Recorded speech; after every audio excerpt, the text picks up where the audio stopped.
আগে হচ্ছে মায়ের উপর কোনো মৌসুম নাই। আইসিটি ডিজিটাল আইনি মামলা যে ব্যক্তিটা লেখছে, আমার কাছে ছবিটা আছে তো, আমি স্কুল হয়তো পরীক্ষা চলছে, রবিবারের দিন বন্ধ আছে, রবিবারের দিন ইনশাল্লাহ মামলা দিয়ে দেবো। দেখি সাংবাদিকের দুর্নীতি না করি আমি হেডমাস্টারি করতে পারি কিনা, আর সাংবাদিকের দৌড় কতদূর সেটাও আমি দেখবো। সাংবাদিকের লেখনী শক্তি বেশি না শিক্ষকের লেখনী শক্তি বেশি দেখবো ওটা। আমি অনুসারে কালকে যাবো, আমি সরাসরি ফোন করবো না, ওনার সাথে সরাসরি কথা বলি, ওনার কাছে পারমিশন নিয়ে আমি ডিজিটাল নিরাপত্তা নিয়ে মামলা দেবো। আপনি আমাদের সময় লেখেন নাকি সেটা কথা বলেন, আপনি না কি লেখে অন্য কেউ লেখে সেটা বলেন। না আমি লিখি তো। আমাদের সময় আপনি লেখছেন আমি দুর্নীতি করছি মাহিদুল আলমের দোষাদোষে। আপনি এর আগেও একটা লিখছিলেন, আমিও ছাড় দিলাম এলাকার লোক হিসেবে। হ্যাঁ, আমিও মাঠে একটা কয়েকজনের সাথে কথা বললাম, কয় যে আপনি আসেন, হ্যাঁ হাতি ওপরে ডাক লাগাবো তারপর ঠিক করবো। মাঠে একটা কয়েকটা লোক সেট করলাম, আমি কথা বললাম, কয় যে আসেন আগে কথা আগে হচ্ছে মায়ের উপর কোনো মৌসুম নাই। রাকিবুল ভাই আপনার সাথে চ্যালেঞ্জ থাকলো আমার, আপনার সাথে আমি মারতে না পারি, আমি হয় চাকরি করবো না আপনার মার দিয়ে দেবো ওখান থেকে।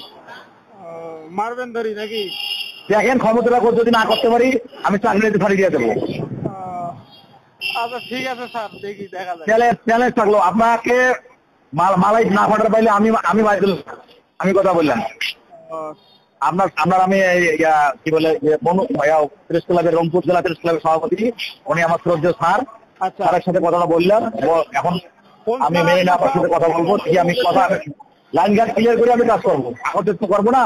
আচ্ছা হ্যাঁ, আরাকাজ কলেজে যে স্যার আছে ওনার সাথে আমার খুব রিলেশন ভালো, কিন্তু ওই আপনার ওই কি বলে আপনার হচ্ছে ওই মানে সাংবাদিক ছোট বড় সাংবাদিকের সাথে কিন্তু চলাফেরা আমি কিনে কথাটা মাথায় রাখেন, ঠিক আছে? আমি যদি নির্দোষ না করি, আমি তো দোষী না হই, সাংবাদিকের কোনো ভাব পাবো না আমার কিছু করার জন্য। আর আমি তো দোষী হই তাহলে আমার অপরাধ হবে।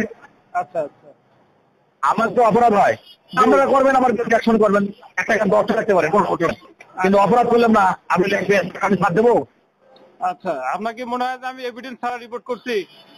আপনি এভিডেন্স দিয়ে কি করেন, আমার এখানে কোন কে নকল দিল সেটা আপনি আমাকে দেখান, সেটা আপনি দেখাবেন আমার যে কে দিয়ে নকল দিল আপনাকে, এবং আমি অর্থের বিনিময়ে ক্লাস দোষে আমার সাথে কে দোষাদোষ করছে আমি রিমান্ডে নেন তাকে। গতকালকেও আপনার হচ্ছে হায়দার সাহেব 20,000 টাকা নিচ্ছে আপনার। আয়দার নেও কালকে শুনেন স্যার, 20,000 টাকা নিচ্ছে গতকাল রাতেও। আপনার মতো শোনেন, আমি রাকিবুল সাহেব শুনেন, আপনার বাবা যখন ছিল মাস্টারি করছে, ঠিক আছে, আপনার বাবা যদি আপনার চাচা থাকে তাই জিজ্ঞেস করে দেখেন যে ওই মান্নান মন্ডলের ছেলে কে, হাকিম মিয়ার ভাতিজা কে, ঠিক আছে? আমি পায়রা বন্ধে চাকরি করতে আসছি দেখি একেবারে সবকিছু আসি নাই। আপনার চাচা যারা থাকে ওই আঙ্গুর ভাইকে জিজ্ঞেস করে দেখেন থেকে শুরু করি এখানকার যে আমি কয়েকজনের সাথে কথা বললাম, আপনি কথা বলে দেখেন, হ্যাঁ, যে আসলে আমি উড়ানি লোক নাকি। আমি যদি কোনো টাকা পয়সা পরীক্ষা সংকট নিয়ে থাকি, আমি এরকম সুনির্দিষ্ট প্রমাণ দিতে পারলে আমি মাথা সিলির বাড়াবো এই থেকে দুধের মালা খেলা দিয়ে বাড়াবো পায়ের মধ্যে। আচ্ছা, যদি আমি কোনো এই মধ্যে ষড়যন্ত্রের সাথে জড়িত থাকি, কোনো কিছু থাকি, আমার সেন্টার থাকবে না দেখছি। আমি ফারুক ভাইয়ের কথা বললাম, সমস্ত যদি লাইন গার্ড এভিডেন্স ক্লিয়ার করিয়ে তারপরে আমি এই যে প্রেস ক্লাবের সভাপতি, আপনি হয়তো বিশেষ করে দুটা কথা বলতেছি না, আপনি বাইজুল সাহেব জিজ্ঞেস করেন, আপনি যে এই আপনাদের প্রেস ক্লাবের সভাপতি মেরিনা আপাক জিজ্ঞেস করেন যে বাইজুল সাহেব চেনে কিনা। আচ্ছা, হ্যাঁ, আমি কিন্তু এই কথা জানি না, নিজের লজ্জা লাগে